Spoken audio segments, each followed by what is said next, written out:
Question है, कौड़ी bag की बीमा क्या होती है। दोस्तों अगर हम बात करें कौड़ी बेग की, तो दोस्तों आपको कौड़ी बेग पता होगा कि कौड़ी बेग इज इक्वल टू कौड़ी बेग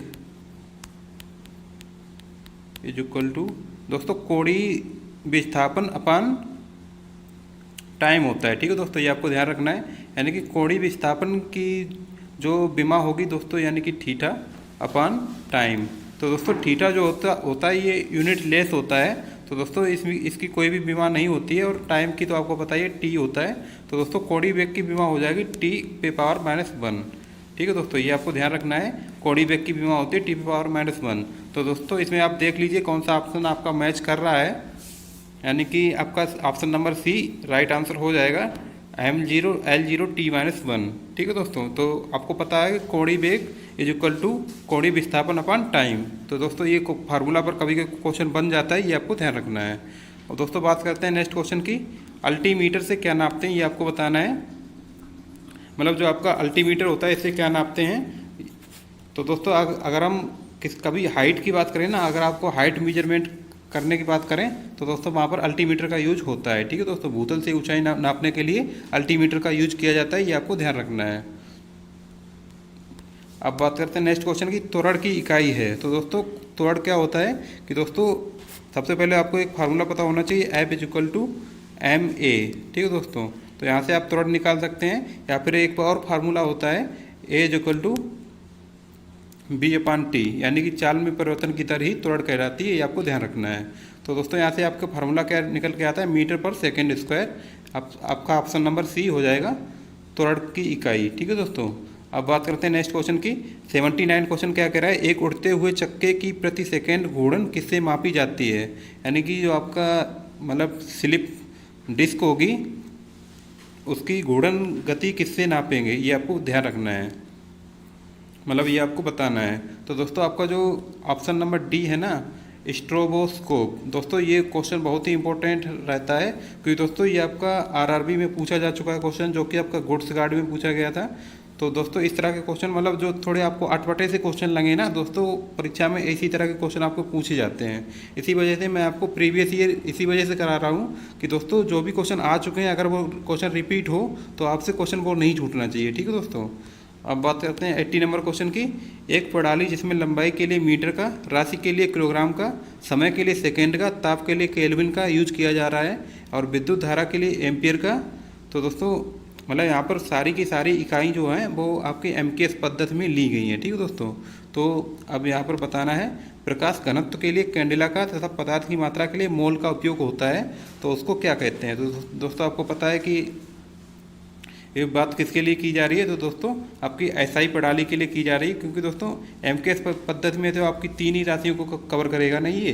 तो दोस्तों आपका जो SI प्रणाली है दोस्तों वो आपका सभी को कवर कर देगा। तो दोस्तों आपका option number D right answer हो जाएगा। अब बात करते हैं 81 नंबर क्वेश्चन की, एनीमोमीटर का उपयोग किसका मापन करने के लिए किया जाता है। तो दोस्तों इसमें आपके 4 ऑप्शन दिए गए हैं। तो आपको बताना है कि एनीमोमीटर का उपयोग किसका मापन करने के लिए किया जाता है। सभी लोग आंसर दीजिएगा, मैं वेट कर लेता हूँ आंसर का। तो दोस्तों अगर हम बात करें पवन का वेग, यानी कि पवन का वेग को नापने के लिए एनीमोमीटर का यूज किया जाता है, ये आपको ध्यान रखना है। अब बात कर लेते हैं 82 नंबर क्वेश्चन की, सूर्य का ताप मापा जाता है, यानी कि सूर्य का ताप किस यूनिट में मापा जाता है, ये आपको ध्यान रखना है। तो दोस्तों आपका सूर्य का ताप पायरोमीटर में नापा जाता है, ये चीज़ें आपको ध्यान रखनी है। अब बात करते हैं 83 नंबर क्वेश्चन की, आवेग का मात्रक क्या है। तो दोस्तों अगर हम बात करें आवेग की, तो दोस्तों आवेग का मात्रक आपका, तो दोस्तों आवेग होता है इम्पल्स, यानी कि I इज इक्वल टू, यहाँ पर आपका आवेग का मात्रक हो जाएगा I इज इक्वल टू बल इंटू समय। ठीक है दोस्तों, और बल को क्या बोलते हैं, आपको न्यूटन बोलते हैं। न्यूटन की इकाई क्या होती है, किलोग्राम इंटू मीटर पर सेकेंड स्क्वायर, यानी कि M1 L1 T-2, दोबारा लिख लेते हैं इसको, M1 L1 T-2 into T।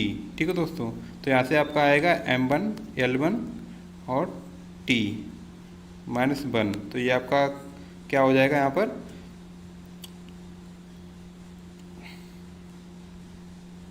दोस्तों अगर बीमा की बात करें तो दोस्तों आवेग की बीमा होती है M1 L1 T-1, ये आपको ध्यान रखना है। और अगर आपसे मात्रक पूछा जाए तो दोस्तों मात्रक तो सीधा सीधा आपका आ जाएगा न्यूटन इंटू मीटर। ठीक है दोस्तों, I इज इक्वल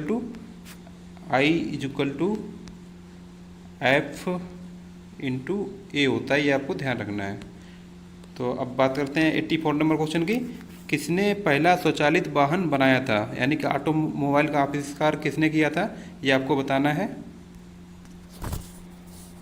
तो दोस्तों अगर हम बात करें ऑटोमोबाइल की तो दोस्तों ऑटोमोबाइल सबसे पहले बनाया था कार्ल बेंज ने, ये आपको ध्यान रखना है। ये क्वेश्चन बार बार पूछा जाता है क्योंकि दोस्तों ये एसएससी में भी पूछा गया है और बहुत मतलब यूपीएसआई में भी इस तरह का क्वेश्चन आपको देखने को मिला था, जो कि अभी रिसेंटली एग्जाम हुआ था। ठीक है दोस्तों, अब बात करते हैं 85 नंबर क्वेश्चन की, जिसमें कि आपसे पूछा गया है कि एक बार बराबर होता है। तो दोस्तों एक बार इज इक्वल टू 10⁵ पास्कल होता है, ये आपको ध्यान रखना है।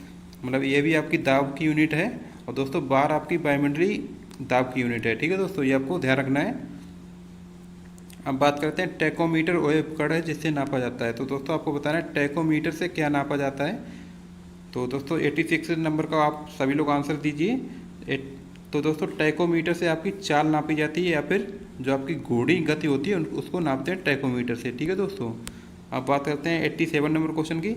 निम्न में से असत्य को चुनें। तो दोस्तों ये क्वेश्चन आपका दिल्ली मेट्रो में भी पूछा जा चुका है इस तरह से, मतलब ये आपका इम्पोर्टेंट क्वेश्चन है।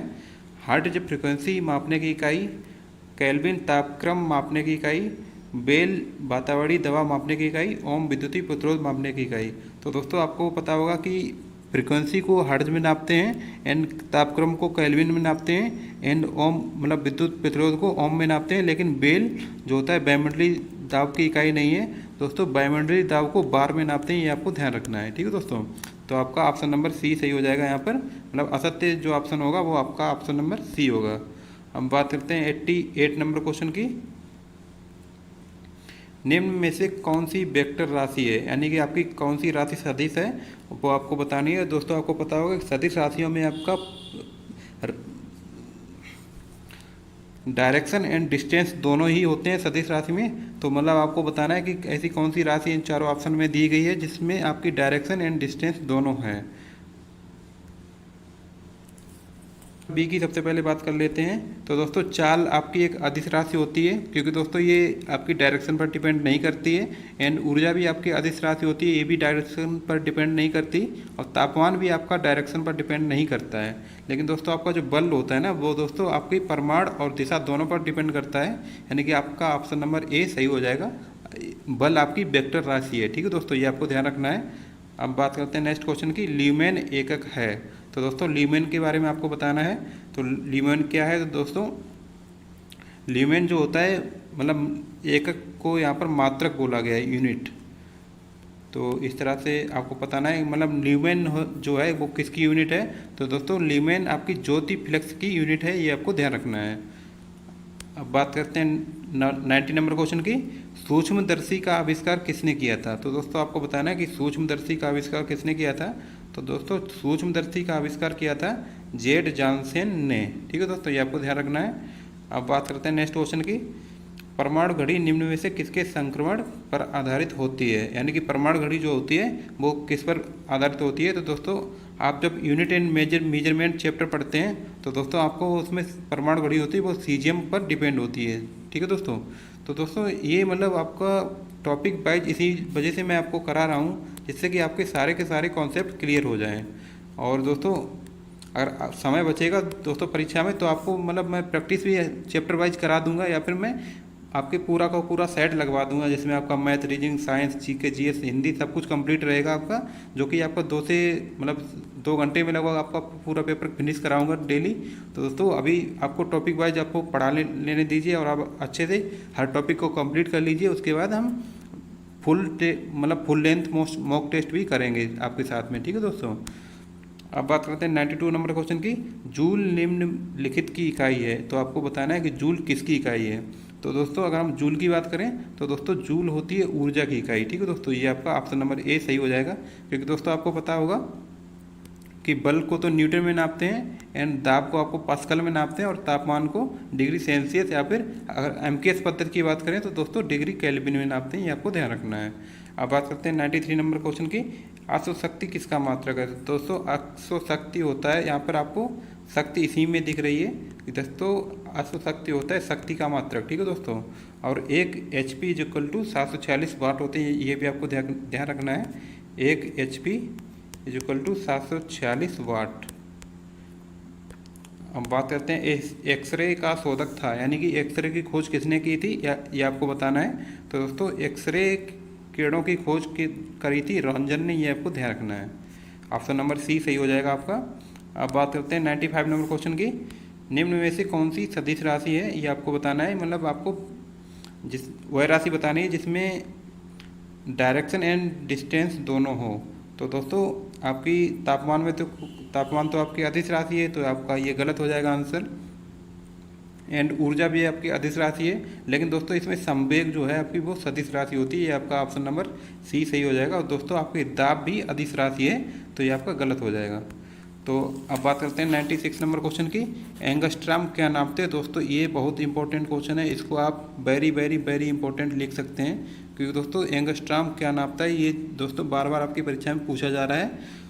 तो दोस्तों अगर हम बात करें एंगस्ट्राम की, तो दोस्तों एंगस्ट्राम से तरंग दैर्घ्य नापते हैं, ये आपको ध्यान रखना है। और दोस्तों एक एंगस्ट्राम इज इक्वल टू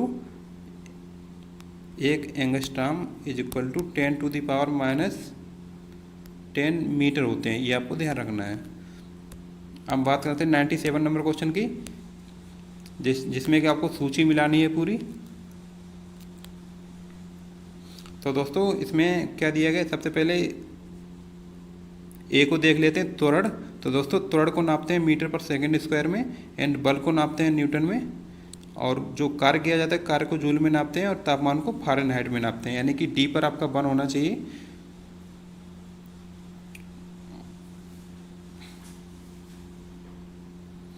तो दोस्तों आपका सभी में 1 है, तो दोस्तों इसको आप निगलेक्ट करिए।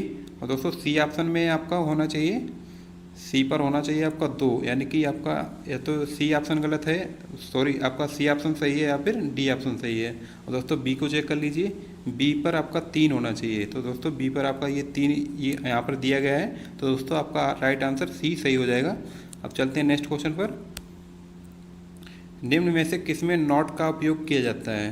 तो दोस्तों नॉट का उपयोग किसमें किया जाता है, तो ये आपको बताना है। तो दोस्तों अगर हम बात करें नॉट की, तो दोस्तों नॉट का उपयोग किया जाता है गति में, ठीक है दोस्तों। तो ये आपको ध्यान रखना है, क्योंकि दोस्तों एक नॉट इज इक्वल टू होता है, एक knot is equal to 1 nautical मील प्रति घंटा।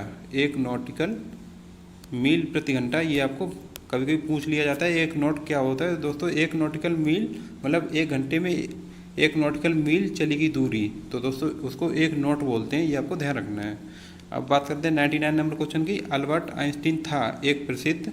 तो दोस्तों अल्बर्ट आइंस्टीन के बारे में आपको बहुत ज़्यादा नॉलेज है, ठीक है दोस्तों। तो अल्बर्ट आइंस्टीन अपने भौतिक शास्त्री थे।